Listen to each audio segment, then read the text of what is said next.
Amazing. Welcome, everybody. Thank you for joining us for our second climate justice conversation.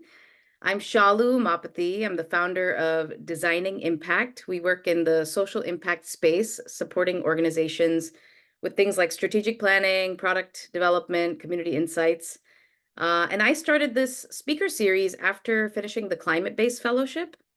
I was really craving more dialogue around the human experience of climate change and kind of to learn more about the work that's happening on the front lines in communities. Today's chat is one that's very close to my own heart. I am a practitioner of the Hindu faith, and for us, nature is something that we use very often to connect to the divine. I've done a pilgrimage to the foothills of the Himalayas with my family. Many of our rituals often use natural resources that return to the earth after each ceremony. And the same can be said for so many other communities around the world. When so many of us feel a spiritual connection to the earth, and when so many communities have a reciprocal relationship with the environment, why is that dimension of our soul, of our existence, why is that not part of the climate conversation? Today, I am joined by two incredible humans, Dr. Heidi Steltzer and Mansi Goel, who are going to help us dig into this juicy topic. So let me go to the next slide where I have their beautiful faces. So Dr. Heidi Steltzer is a mountain and Arctic scientist, professor, and theologian. She studies how environmental changes affect mountain watersheds and how Arctic ecosystems are linked to our well-being. You can find her in Southwest Colorado, where she is setting up a new center to explore environmental change and spirituality. What? Mansi escaped a demanding tech career after 20 years to live her authentic spiritual life. She's an executive coach by day, now recognized as one of the top 5 in Silicon Valley. Say what? Mansi spends the rest of her time pursuing a more just, wild, and sacred world. Welcome to both of our amazing speakers. And I'm going to stop sharing and pull them up to the stage. Amazing. Add spotlight. I guess I'll spotlight myself too. There we go. Great. So we have this amazing conversation, a little bit of housekeeping. We have a lot of people that have registered for this conversation. I think lots of people will want to be talking and sharing as we go through this. We're going to leave about 10 minutes at the end of the chat for Q&A. I think I kind of have a whole bunch of juicy topics that I'm hoping to explore in this conversation, but we'll leave space. But if things are coming up for you that you want to talk about or that you're curious about, please put it in the chat, and I'll try to be keeping an eye on it as we're going through the convo. So with that, let's get started. So kind of the title of this talk is Demystifying Climate, and kind of coming back to that reciprocal relationship with the earth. So I wanted to start off with asking both of you, what is mysticism to you? And what, is there a moment in your life that was really transformational, that really opened up your mind and your perspective to the space? All right, thanks. Yeah, Heidi, do you want to go? Yeah. I'll go first. I've wanted to be a scientist, study the planet since my youth. First, I thought an astronaut was something I would do, but that quickly got nixed. And it ended up being my backyard. And then high mountains in the Arctic is where I do my research. It was 1992 when I first took a course at Duke in how our planet works when we want to focus on the element cycles, the energy balance, and water. So 1992 was a class in biogeochemistry, all of the flavors of science mixed together. And that's the year Al Gore's book, Earth in the Balance, came out. That's only 4 years after James Hansen spoke before Congress and stated his concerns about the onset of a lot of risk. Ultimately what climate change is it's in all of the environmental conundrums that we're facing. It grows the risk any one of us faces and all of us face together. It's about balance, and our planet wants to pull us into balance. And it's incredible what we learn in the sciences about where and how the planet pulls itself into balance, and we're part of it all. So of course it's pulling us into balance too. Um, and then we've got these norms of our society where we just ignore all of the calls from the planet for where and how we can get pulled into balance. And to be honest, the other thing I like to mention is when I want to speak as a scientist about balance, it's what's harder to find space for, platforms for, conversations with the media, dialogues for, because probably what brings you all to this space of climate change and Earth needing attention is that we hear the worst. We often hear the worst of what's out there. And there's lots of systems behind why that happens. And that's some of why we need to bring the mysticism back in.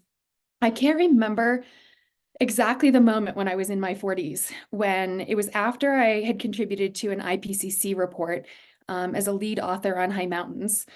And there was just this moment where I was like, damn, the climate crisis has something behind it.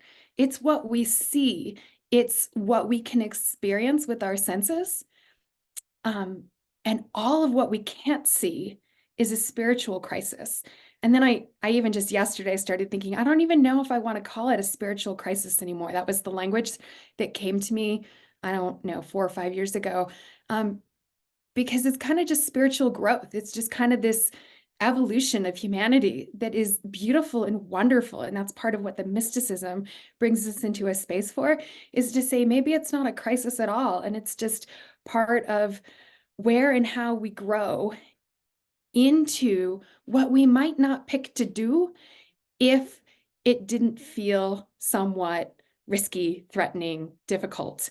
And so that's the space that I grew into, from that initial thinking it's a spiritual crisis, which I'm now talking about in ever new ways. I realized that the solution, the answers, the ideas that I wanted to explore were not part of Euro-Western science traditions. They are part of indigenous science traditions. And I teach in a Native American serving institution. So I've had a lot of opportunity to hear from students in my classes who identify with many of the over 500 tribes in North America, or in the continental US, is who mostly gets pulled, and Alaska First Nations folks. And the place that seemed fitting for me to step into some of this exploration is actually theology school. So where and what got lost from science back in the Middle Ages, the traditions of Euro-Western science that would be my ancestral roots. The place to figure that out is in the space where mysticism lives as part of theology school. So I've been taking classes there and exploring what comes next. On to you, Mansi. Thanks, Heidi. I really resonate with so much of what you said, and particularly, Shalu, with what you shared in your introduction about, coming from a Hindu tradition, as I do as well, and how much of that tradition comes from nature and returns to nature. So my first experience of, I suppose, what I would call mysticism with nature was as a little kid. And I think that's really common for kids. But for me, it was in India, and we had just learned about the solar system. I was probably about 6 years old. And I remember sitting in the backyard trying to imagine infinity, and literally, like, under a papaya tree, and like literally giving myself a headache. Like, what is that? And I have always been fascinated, preoccupied with notions of life, death, what is real, what is the meaning of being here, and find these questions urgent. So for me, things like physics and reading, I'm myself not a physicist, but being interested in what is the latest theory of the grand unified theory or the theory of everything, like how are we learning about the physical universe and what does that mean for me as a person and how I live my life? those questions have always felt very important and urgent. So that's kind of been a lifelong orientation for me. And when I think about like mysticism, one of the things that I like to do is go back to the origins of words. And the origin of the word mysticism is the same as the origin of the word mystery. They share the same root. And it's interesting because when I looked it up, it's something hidden, a hidden meaning. And in mysticism, what comes up is some secret rite or passage that is available to those who have been initiated into it. And I think mysticism has almost a pejorative meaning, or almost a pejorative usage often in our modern culture. It's like, oh, there's no mysticism to this.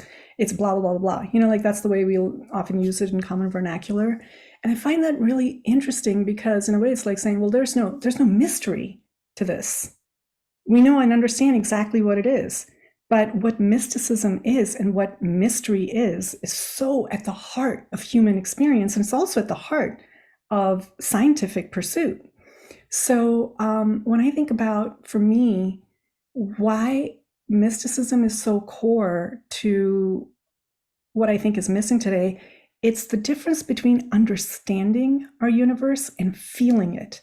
And it's that faculty of a felt connection that is at the heart of mysticism for me. So it's actually feeling the interconnectedness in the web of life. And that is a different faculty than reason, which is a very important faculty. But understanding, rationally, we understand everything from like quantum entanglement to even just rationally the supply chain, whatever, we understand how systems are connected. But to actually feel that connection within our bodies and within our psyche, that is mysticism. And to me, it was interesting that mysticism has this whole initiatory aspect. It's like, oh, it's a secret thing that people in, some towers do, or priests, or whatever it is. But I think I want to surface that part of what mysticism means. Which I think is also what kind of gives it its pejorative usage today in these modern times, because it's actually not a small thing. It really does require some support, and one might say initiation, which is to say guidance, to be able to open ourselves to the felt experience of interconnection.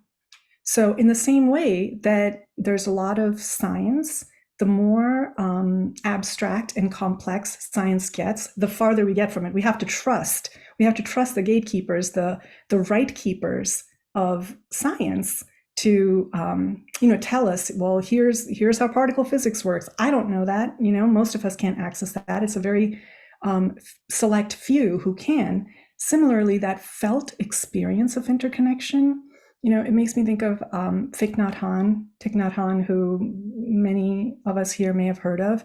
He has this beautiful, beautiful thing that he wrote about the miracle of a tangerine. And he talks about when you're eating the tangerine, to taste the blossom on the tree, that you can taste the sun that was shining on that tree.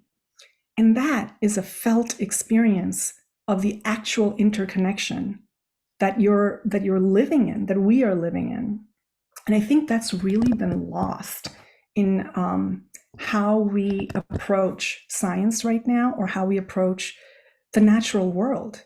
And we approach the natural world as this deadened, sterile, inanimate entity in which we are somehow placed as the soul conscious sentient creatures, which I think, has its own history that Heidi, you could probably speak more to, and which is not necessarily what we're here to talk about, but it's to name that is a kind of severance that's happened when really we have, as humanity, a very long tradition of feeling ourselves as embedded participants in this creation. And to experience that, I think is a mysterious, beautiful thing, and it takes work. It stretches our nervous system because it means we have to be in touch with the sublime joy and the horrific pain of being here. And that includes what is happening to nature. Like then it doesn't just mean that we're like trying to solve the climate crisis. I'm air quoting that because that's sort of a synecdoche for so many ecological crises right now. But it's not just a crisis that we're trying to solve for our survival. I know I'm not. It's that we feel nature's pain because we're a part of her. And that's where I'm coming from with it, is really feeling it. That's beautiful. I feel like there's like a couple of threads that I'd love to get back into in this conversation, like mysticism requiring guidance, like what that means, the role of trust, being our stewards of the land and of this world. And then Heidi, your comment about just like sometimes the risky path is the one that leads to growth. And so anyway, those are all things that we can pull back into. Yeah, I think I want to add just Yeah, one thing, good, which yeah. is maybe mysticism isn't lost from science. We just stopped from Euro-Western science traditions. We just stopped creating space to talk about it, to write it into our reports. So that in part was, it is how I have always done science, with some sense of feeling into the earth. I've started to confess. There's a confession when you're like, I talk to plants. And you say that in front of your college student class, and the other students are all like, what are we doing? What are we doing? And I'm like, what am I doing? What am I doing? Did I really just admit that, say that out loud? And the most wonderful moments emerge when students, white students as well as Indigenous students, come up and whisper at the end of class. And they're like, I talk to plants too. And it's like, all right, so we can start to talk about this. But, you know, I don't know, I'd say that this conversation we're having right now, this is my boldest venture into admitting something like that. And then don't think about it as like literally words are coming out of my mouth. It's like a connected consciousness with the plants, as opposed to, but then once you're having fun with that, you start to actually use words too, because you've been up in the tundra for 20 hours for the day trying to collect your data. You're like, all right, and by yourself. So you might as well start to talk to who is with you. Oh my God, Heidi, I love that so much, because I'm going to confess also, they talk back. Yes, They talk back. One of the things I do is I take these protracted periods of silent solitude in the woods. And I went the first time I did this by myself. Usually I'll go to these meditation centers, but the first time I did this just by myself, rented a cabin, I was really scared to go into the woods. It was right next to this large patch of redwoods. So for the first several days, I was just like, oh my God, I'm going to go in there. I don't know, especially being a woman alone. Like I had all these fears and all this stuff rising, and I'm off the grid, no reading, no writing, no phone, no nothing. So if something happens, will anyone even know? So, okay, it took me a few days to like gear up. And when I finally made it into the redwoods, it was an overwhelming sensation of being welcomed by gentleness. And I'll never forget it. Like when I climbed up and stepped onto the path, I was like, holy shit, this is so gentle. This forest is so gentle. And then I found my way, meandered around, and then turned out the redwoods are called the gentle giants. Like the quality of gentleness is palpable. It is a quality of their being, I love that. I'm going to keep us moving to the next question, since this is a series focused on climate justice. I'd love to just hear a little bit about how you see mysticism and climate relating to social justice, to colonialism, to capitalism. Like there are all of those juxtapositions that we talk about. Yeah, Mansi, would love maybe you to jump in on this one first. Well, I want to start by acknowledging, Heidi, you mentioned contributing to the IPCC report, that I think it was for the first time, 2 years ago, that the IPCC report on climate acknowledged colonialism as a contributing factor to the climate crisis. And I think, they're late to the game, but when an institution like that even acknowledges it, it's a big deal, right? Because it's finally sort of starting to connect some of the dots on how we got here. And I think it's important to hold that in mind from a systemic perspective, particularly. For me, when I think about like where the science on this, where this touches on the science on this and touches on colonialism, I was watching The Martian. Have you guys ever seen that movie? It's a fun movie. It's like, Matt Damon goes to Mars. It's based on a book. So there's this great scene in the movie where I don't know, like maybe participants can raise their hand if you've seen the movie, just so I know that I'm not like talking to a bunch of people who've never heard of it or anything. But please holler if you've seen it. So there's this great scene where he's trying to survive on Mars, and he's like growing food and everything, and he's I forget exactly what he's doing, but as he's like growing potatoes, he and like condensing rain, he's trying to create rain on Mars. He lights a fire for something, and he blows up the lab. And then later on, when he's doing the little video lab, he's like, I forgot to account for my breath. I forgot to account for the carbon dioxide that I'm expelling. So he'd done all the perfect calculations of what was happening out here, but he forgot to account for himself. And I had this huge light bulb go off when I watched that, because I was like, oh my God, that's where it went wrong. Like, our model of objective science does not account for the subjective observer. It does not account for that embedded subjective participatory consciousness. And that is essentially the model that colonialism advanced, right? And colonialism is not only European colonialism. Many civilizations have been and continue to be colonial in their orientation. But European colonialism has been the most widespread and successful colonialism on the planet recently.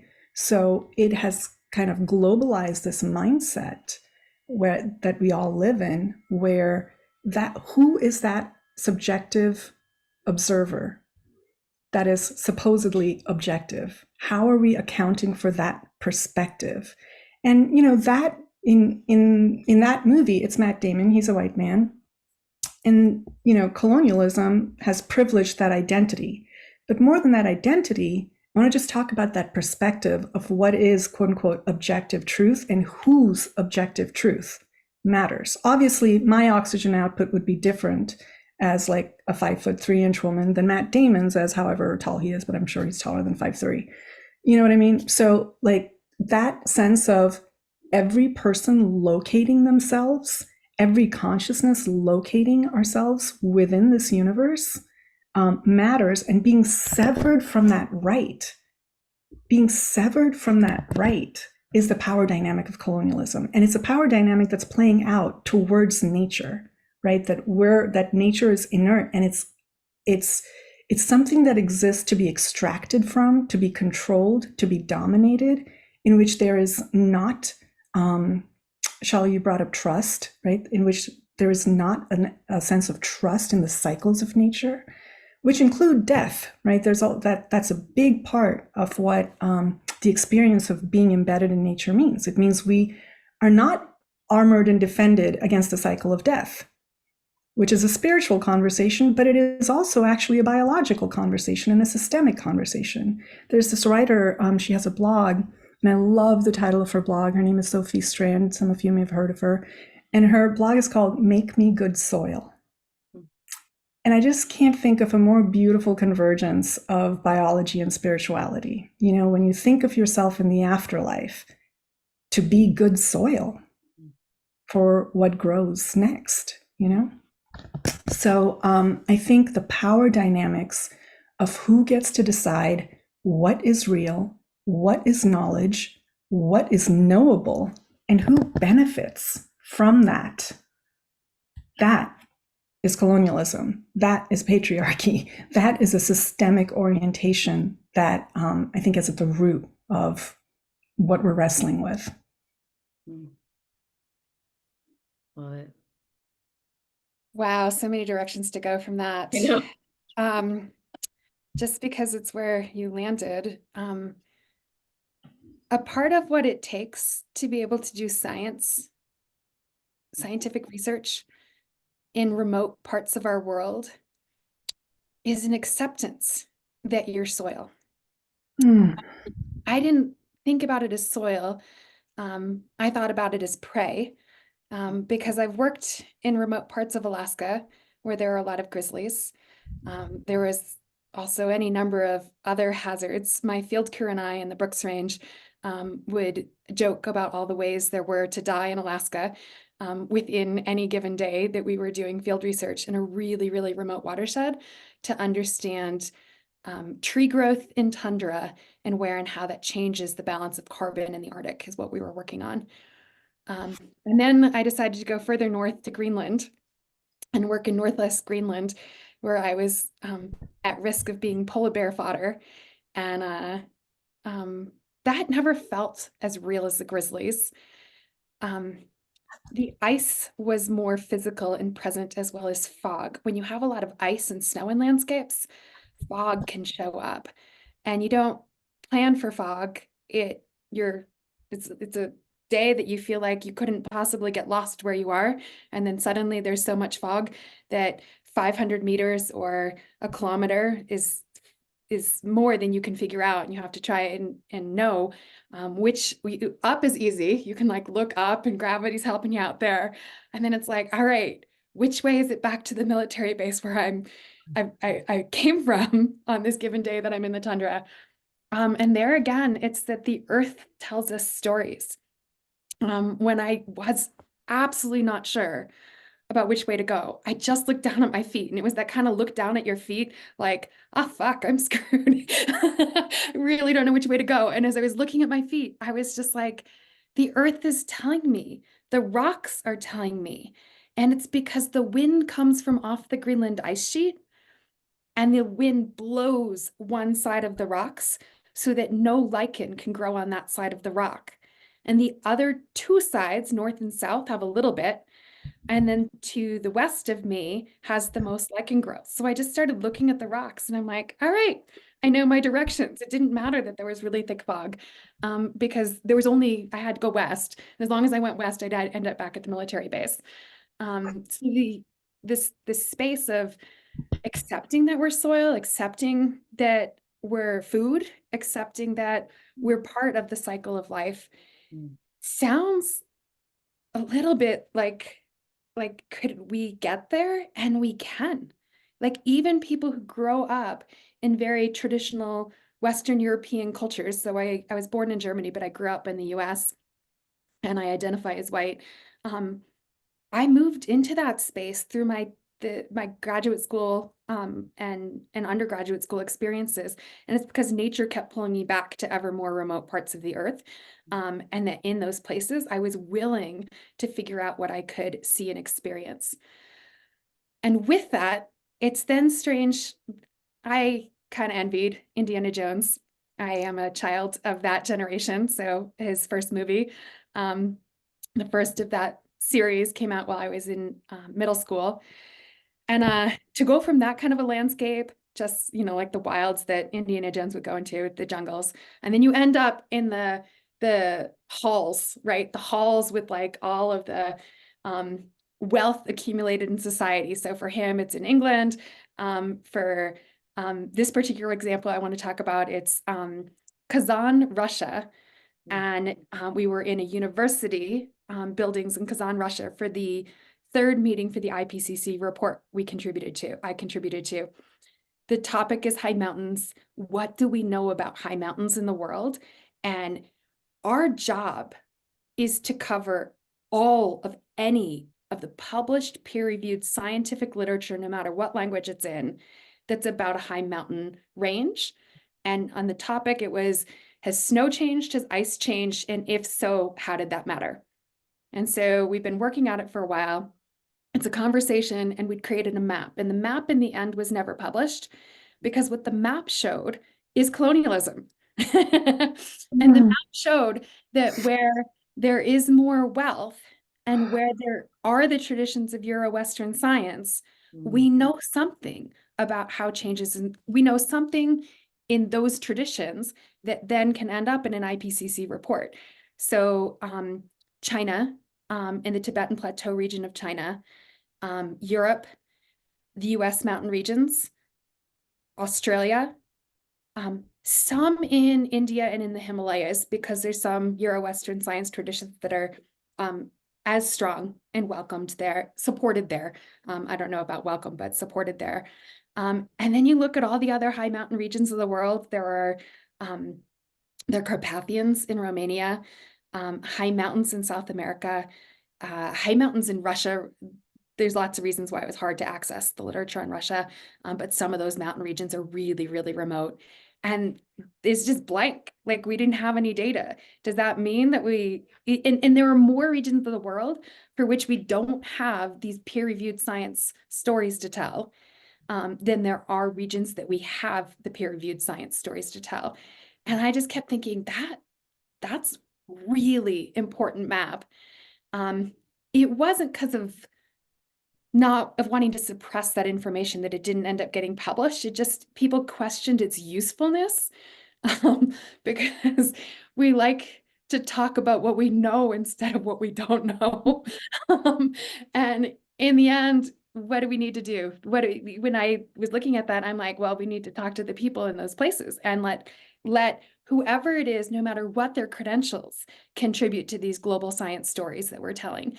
And I mean that specifically to say that we don't need those folks to get interviewed by social scientists in Euro-Western science traditions to then have what they already know count within the space. We need to say and welcome the space of mysticism, of direct experience, lived experience in a high mountain region.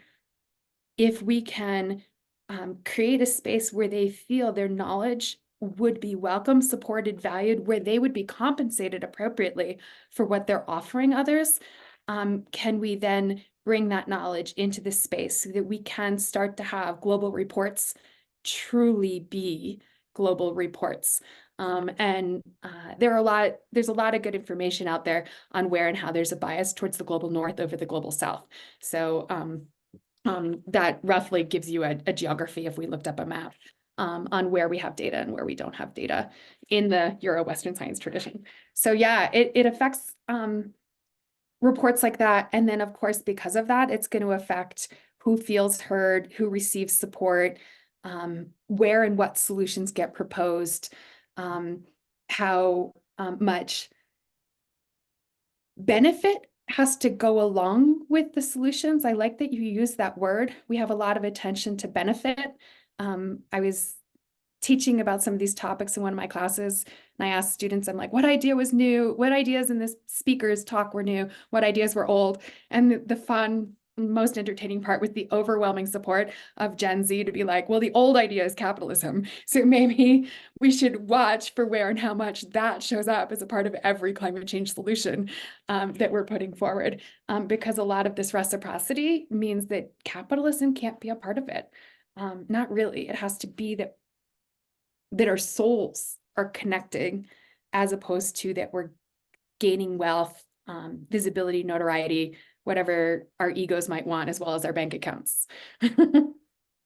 Ooh, that map as like an analogy of how like your limited aperture doesn't allow for new sources of experience and value and insights to show up is like mind-boggling. I mean, Heidi, that's huge, because part of what I'm really appreciating in what you surfaced is the ability in humanity across cultures until relatively recently, specifically post-industrialization, but for the most part, across cultures and across history, the ability of humanity to listen, to actually listen to nature. And that is, I think, an innate capability we have.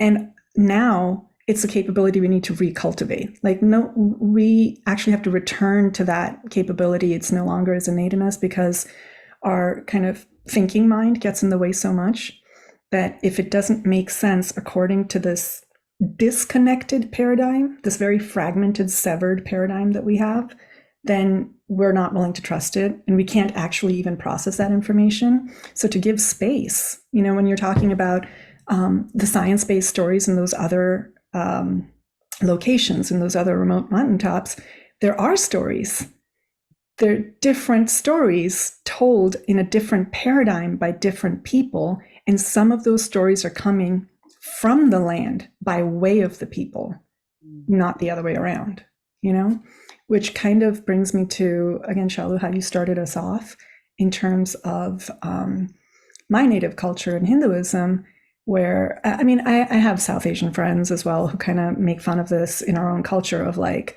worshiping rocks. Like everywhere you go in India, there's like some deity that's the local deity that's being worshipped. But if you really think about what's happening there, it's a deep, deep connection to the land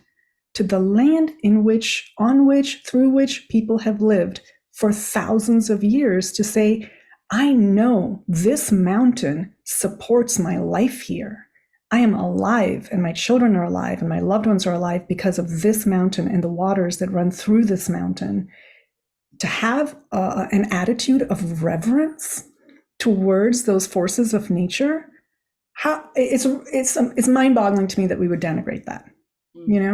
Like that kind of knowing that is so intimate, and aware of the interdependence, that I must take care of this mountain that takes care of me.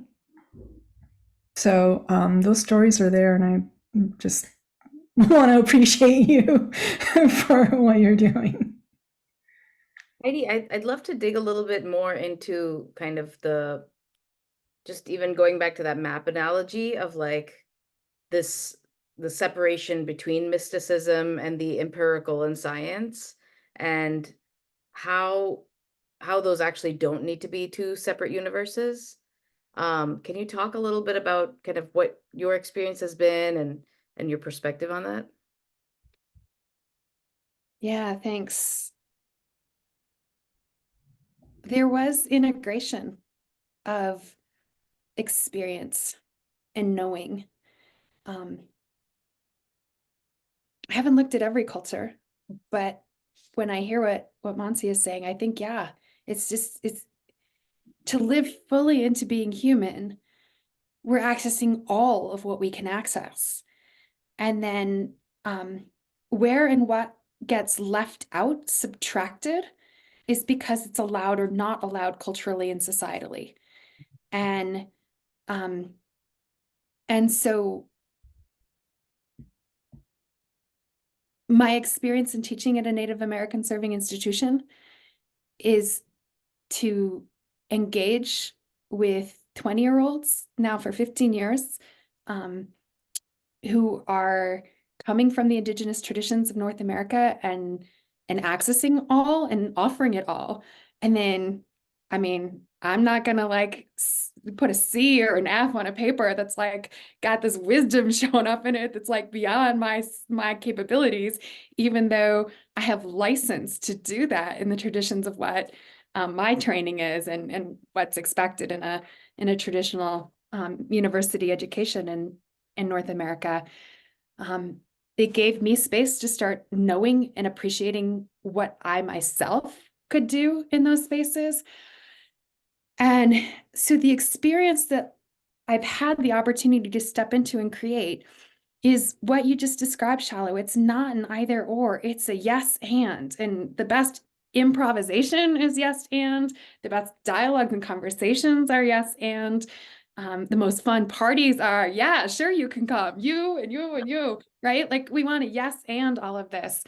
And I found myself talking with a really, really great climate change science reporter, Bob Berwin, just last year, actually in March. And he's like, what do you got for me? I got to write another article about another IPCC report, and I'm getting tired of writing these reports, and I need something that's different.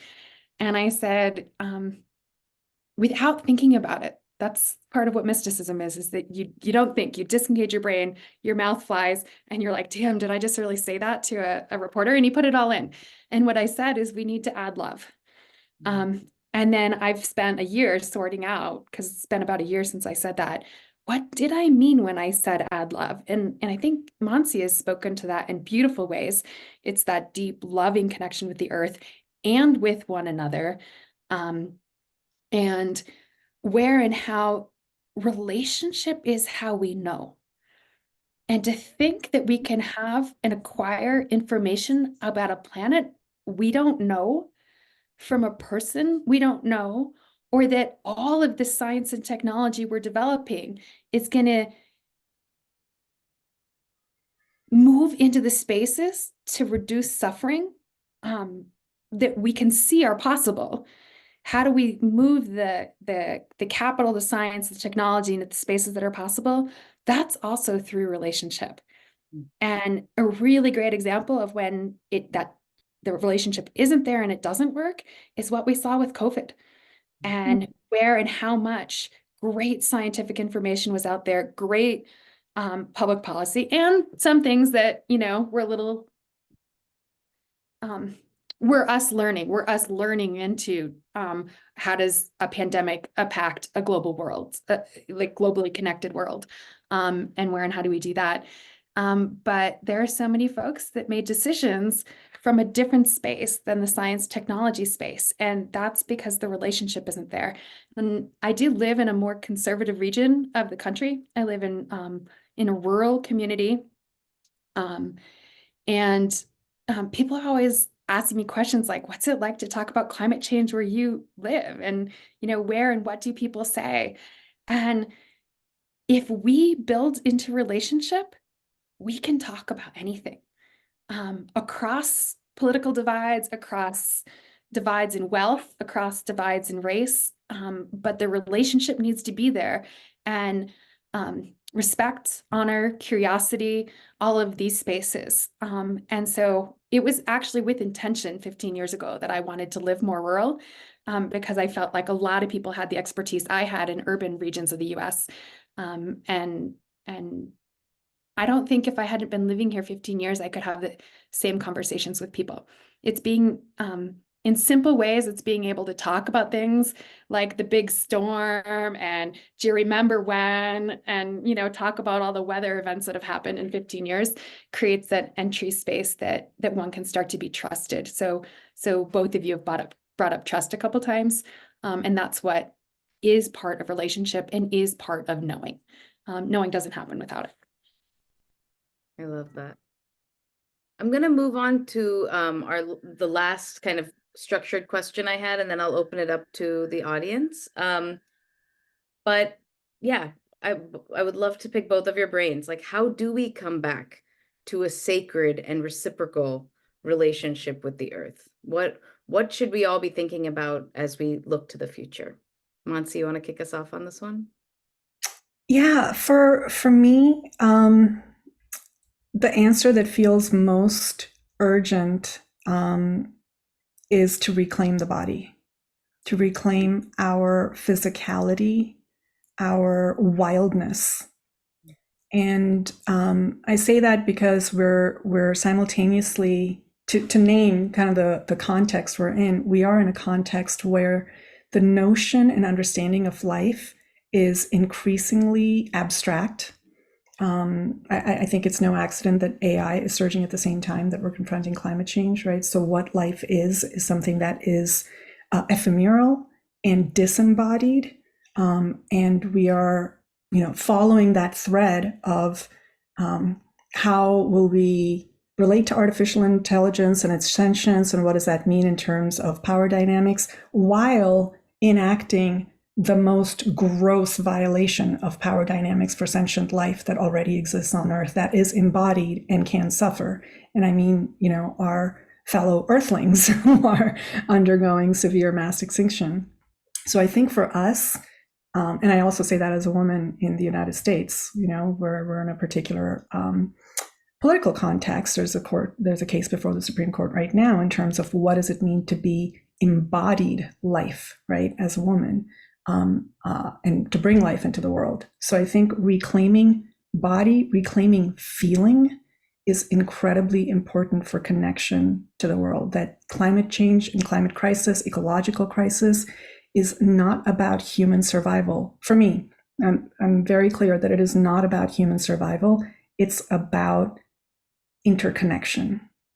It's very much about interconnection. So, when I think of that, I think, therefore I am framing from Rene Descartes, which is a very, particular Eurocentric model of being. I think, therefore I am. So you see how those two things get collapsed? The being gets collapsed to the faculty of thinking. What I find more potent in terms of returning to this relationship that we're talking about is what Audre Lorde said, which is almost exactly the opposite. She said, I feel, therefore I can be free. And that really matters. I feel, therefore I can be free. So what I would invite like everyone to do is cultivate feeling, cultivate sense. You know, we talk about coming to our senses. Coming to our senses literally means touch, smell, hearing, right? Like coming back into this present moment, not as some like woo-woo mindfulness, but I mean like we're actually here right now, and you can tell that through your senses. So elevating sovereignty for other beings. I think that is a crucial element of a sacred relationship. Elevating sovereignty for birds, sovereignty for other mammals, sovereignty for marine life, sovereignty for the natural elements. Like, you know, and many of you on this call are probably familiar with and have heard of the different things, that court cases that are happening around the world that are bringing these questions up, especially younger generations bringing, thank God, bringing these questions up, which are also very old questions, right? Because we're talking about returning to a reciprocal relationship. So let's not be in a linear mindset, which is also a very colonial mindset of linear progression. There's a very cyclical thing here, that we used to have this connection where we recognize that other beings matter, you know? So feeling and humility. And the last thing I'll say is that in so much as we're talking about this as a decolonizing project, which is to say that project of return, I think following our ancestry and following wildness is really important. So how is it that, and by ancestry, I mean what you relate to, where you live, where your people are from, what lineages you resonate with, whether it's your spiritual lineages, your biological lineages, your academic lineages. How do those lineages connect to the wild earth? Because the severance has happened through taming and shaming. And the reclamation happens by allowing wildness and respecting the sovereignty of wild nature, and how do we fit into it as opposed to how do we dominate it. Heidi, I'm conscientious of the time, so I just want to add one piece to that, which is all of what Mansi said. Don't do it alone. Find other people to be in community with as you are stepping into all of what she described. That's the tradition of coming together in yoga for Sangha, in Christian communities, going to church, for drum circles, for dances, for where and how we gather, and what else, something different emerges when we're present and engaged in doing this work in community. And that's among humans, and that's with all the other beings too. So I don't know. Maybe Burning Man's going to be huge this year because of this talk. But that's not the only space. I want to highlight that there's just so many choices for these kind of community spaces, so that there still might, for some of us who stepped away from faith traditions for lots of very fair reasons, there might be a lot of discomfort stepping back in to something that's available. That's part of the experience too, is stepping into what and where there may be discomfort, to see and know, why is that discomfort showing up in myself? And maybe sticking with that tradition and maybe switching. I keep finding, so this is kind of a lead into the end, but we'll allow questions and answers. The retreat center that I've set up in Cortez, it's simple buildings loaded with books, really close to the wilds of the world, the mountain wilds of the desert and the mountains of the Southwest. Where and how do we step into environmental spaces, and then also have these rich faith traditions in books, faith traditions and science too. The science books are there right next to the God books in the retreat center that I set up, because maybe we need to just keep finding ways to mix all of it up a little bit more.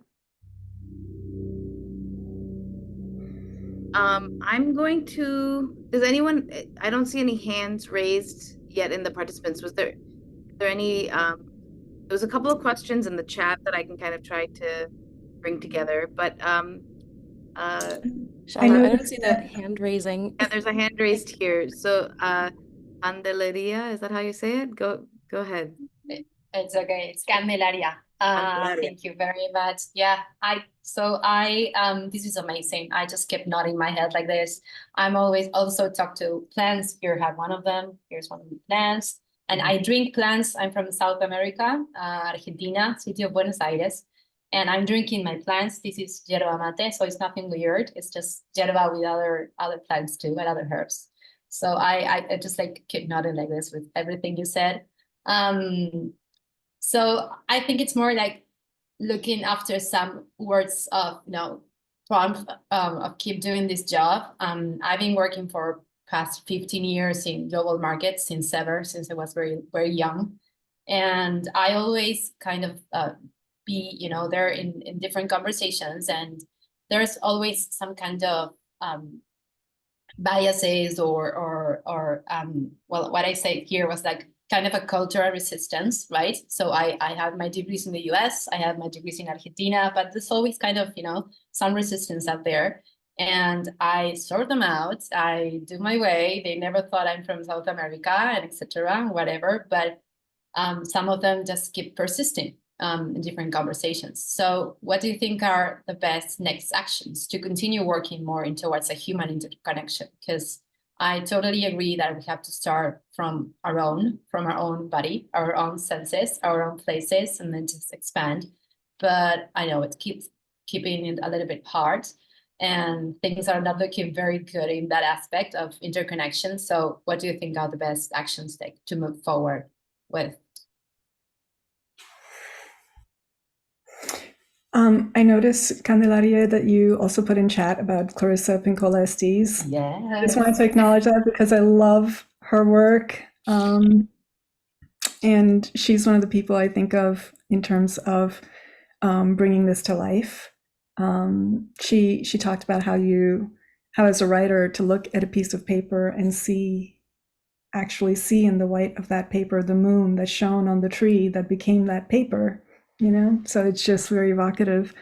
If I understand what you're asking that being where you are, where you feel resistance to your way of orienting to this, how to find that connection. Partly I want to acknowledge, is that what you're asking? Yeah, it's kind of, I've been working forever with global markets, and there's always a cultural resistance, barrier or bias, even though whatever I do. And it's been like 15 years now, and I kind of sort them, go through and keep working, but they're always there. So maybe there's things that I can shift or not, or not at all. But what are with your experiences, like what are the things that maybe push those cultural biases, down, those walls down?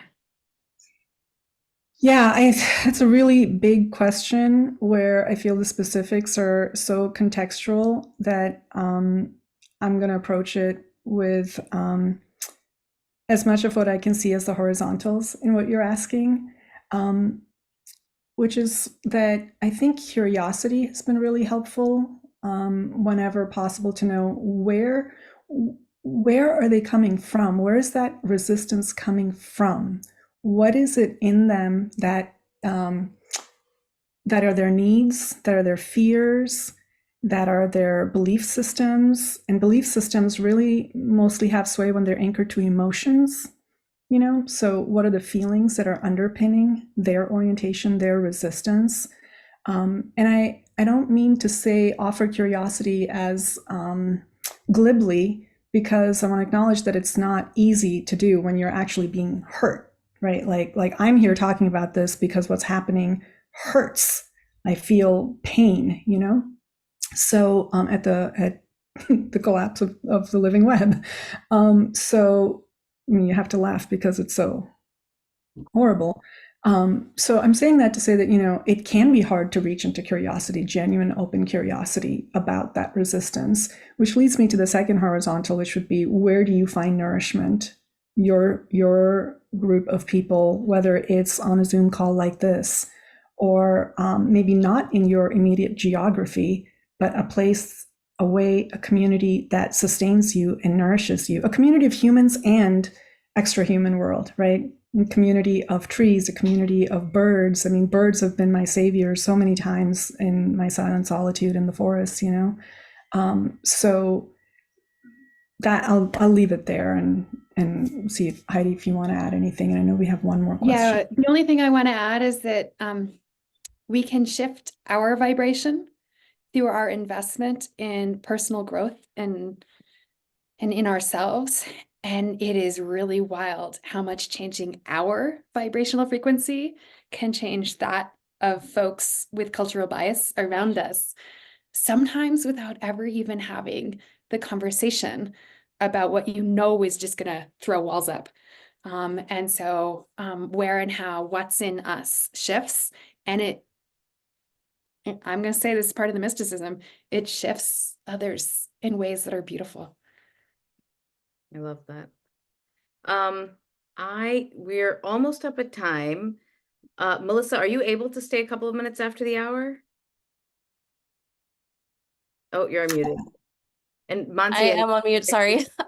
Yes, I can definitely stay. okay. And Mansi, Heidi, are you able to stay for a couple of minutes? Okay. So I before we kind of close for the hour, I would love, Mansi, you wanted to kind of close us with some thoughts and maybe a little poetry. So I would love that. And then I basically at the end of these conversations, I like to ask our speakers, what can we as an audience do for you in service of all of the work that you're doing? So would love for both of you to share quickly, and then we'll get to your question, Melissa. I wanted to share a poem because I've been talking about feeling, and I think poetry is about that. So thank you for the opportunity to do that, Shalu. I want to tell you that the world is still beautiful. I tell you that despite children raped on city streets, shot down in school rooms, despite the slow poisons seeping from old and hidden sins into our air, soil, water, despite the thinning film that encloses our aching world, despite my own terror and despair, I want you to look again and again to recognize the tender grasses curled like a baby's fine hairs around your fingers as a recurring miracle, to see that the river rocks shine like God, that the crisp voices of the orange and gold October leaves are laughing at death. I want you to look beneath the grass to note the fragile hieroglyphs of ant, snail, beetle. I want you to understand that you are no more and no less necessary than the brown recluse, the ruby-throated hummingbird, the humpback whale, the profligate mimosa. I want to say, like Neruda, that I am waiting for a great and common tenderness, that I still believe we are capable of attention, that anyone who notices the world must want to save it.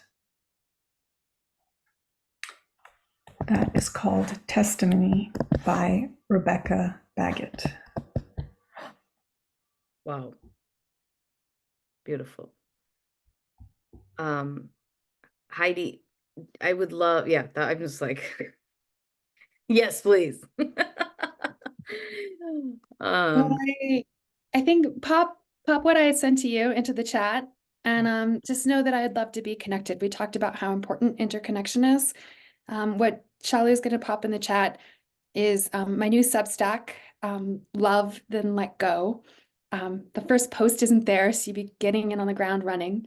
I started theology school in September, and I'm writing things that I never thought I would write before, and I needed a home for it. And So you'll be getting the essays of a scientist finding herself in the space of the ideas of theologians of the ages. And it's a very progressive, social justice oriented theology school. It's called Iliff School of Theology in Denver. So the Substack's there, my LinkedIn's there, my email's there. And if the kind of things that we've been talking about are exciting to you, think about where and how you can book a stay at the retreat center I'm setting up, or at something like it. A car and a tent, some way that you're stepping out of the space that you typically inhabit. And the encouragement is for 2 to 4 weeks, for 1 to 2 months. That's kind of what I envision creating as part of this retreat center. I've gotten frustrated by how expensive short-term lodging is. And so part of what I'm trying to do is create a space that we want to be and is affordable to be for a period of time so that we can step away. Because some of what we're talking about doesn't happen while we're in the swirl of all of the people we know, the places we know, the books on our own shelves. And it's when we step out into new, scary places. Hopefully Cortez isn't too scary to folks, but sometimes it can be scary. What all can change in us and for our world. Amazing. We all wish you all the best, Heidi, in setting up this amazing center that grounds us in nature and spirituality. Beautiful. Okay, so let's take our last question with Melissa, and thank you all for hanging out with us. Yeah, thank you. Go ahead, Melissa. Thanks, Shalu. And thank you for putting on this amazing talk. It's so nourishing to hear this conversation. And Heidi, I was very excited right off the top to hear you talk about seeking mystical nature-based traditions and wisdom from Europe. That's been a huge preoccupation of mine since maybe 2020 and the wake of George Floyd's murder, wanting to reconnect with my own ancestry and understand where I come from. And I wonder, having worked in areas with a lot of First Nations people, what your thoughts are on the possibility of the pursuit of understanding your ancestors' life ways and myths and practices, whether you believe that pursuit on a larger scale could foster more respect among Western societies for Indigenous practices and traditional ecological wisdom. And Mansi, if you have takes on this too, I'd love to hear them. I absolutely hope that that's part of where it heads. And my willingness to talk about it in my own experiences, not all and only being that I can run a good experiment with a great sample size and run awesome stats and have reviewer number 2. Anyone who's a scientist who's on the call, reviewer number 2 is always our most problematic reviewer. That's how the editors package the reviews to us. We get one review that's like somebody who raves about our paper, and then reviewer number 2 says tears it apart. It needs to be that we talk about all of this. So the best I can do is learn more into myself, talk about it in any community that I'm part of, and build community around this so that some of where I need support for the kind of work that you're talking about, Melissa, is that dirty looks come flying my way, looks to the side, dismissiveness, heckling, laughter. I mean, I've been in spaces where I'm just like, oh, I'm not supposed to say that, am I? And yet, maybe we are supposed to be saying these things. And what I needed to do for myself was learn how to ask a question when people are dismissive of what I'm saying. And that's some of what Mansi's speaking to. And then I think if we learn some of those behavioral skills, we can start to grow the space where anyone who's bringing in deep wisdom will be heard without needing to point to the sample size and the experiment. The only thing I'd add to that very, very important question is to elevate Indigenous voices, and actively step back and make space for those voices, rather than being a conduit for them, which is also very hard to do because there are fewer people, fewer voices. But it also makes it more important. Love this. Thank you. I am so grateful to both of our amazing guest speakers for holding space, for guiding conversation, to open up new layers as we think about mysticism and climate. You both are magical human beings, and I'm so grateful that we had this time with you. And to everybody who joined, I'll be sending out an email with some of the links to what we talked about and the link to the video so we can all keep the conversation going. And please email me if you have suggestions on other speakers. We're trying to make this as much of a community as we grow and build this thing. So thank you all to everybody. Have a great rest of your day. Lots of love. Thank you to you, Shalu, for making this space and doing all this work to make this possible. Big hugs. Big hugs. Okay, talk to you all later. Bye.